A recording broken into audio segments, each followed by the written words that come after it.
Hello, ladies and gentlemen. My name is Stephanie Bella Efratania with student number 1812141109, and I would like to present my second reader's response.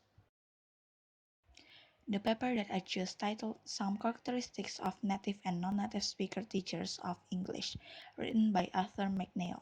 This paper presented in 1993 at Annual International Language in Education Conference in Hong Kong and published in 1994. This paper talks about research on native and non-native ESL teachers. After reading the paper, I found two purposes why this paper was made.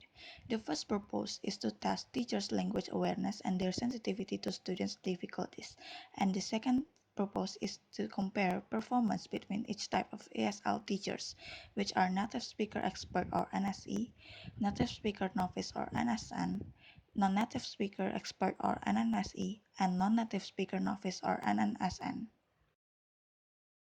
Now let's move to summary.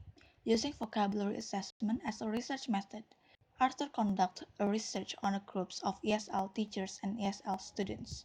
A group of ESL students are asked to choose the words which they found most difficult from a reading text.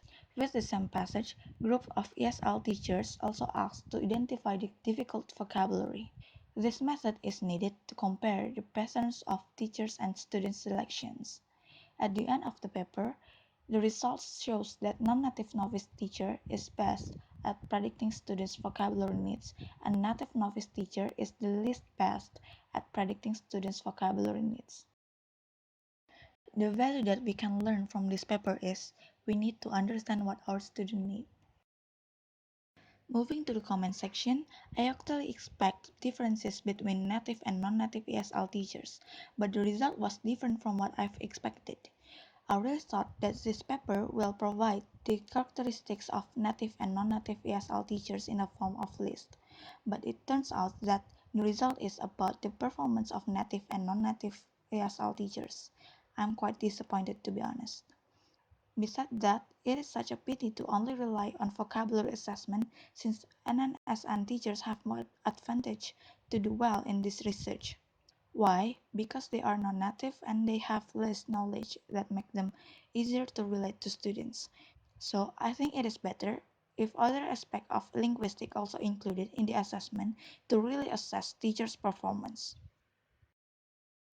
Coming to the last part of the presentation, new vocabulary. In this section, I'll tell you about 10 words that is new, frequently used, or difficult in my opinion. The first word is distinct advantage, or keuntungan yang berbeda. The second word is scatter plots, or diagram titik sebar. The following picture is the example of scatter plots. The third word is novice or pemula. The fourth word is phi coefficient or coefficient P.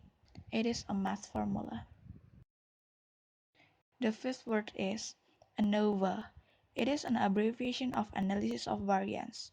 ANOVA means analysis variasi, and it is a math formula. The sixth word is forthcoming. It means yang akan datang. The seventh word is isolated words. It means kata-kata yang diberikan penjelasan atau arti tanpa contoh pemakaian dalam konteks. The eighth word is significant. It means penting atau berarti. The ninth word is detonate. It means meledakkan. And the last word is ESL. It is an abbreviation of English as Second Language. It means bahasa Inggris sebagai bahasa kedua. Okay, that's all of my presentation. I hope you enjoy my explanation. If you have any question to ask, you can go to the comment section. Thank you for listening and have a nice day.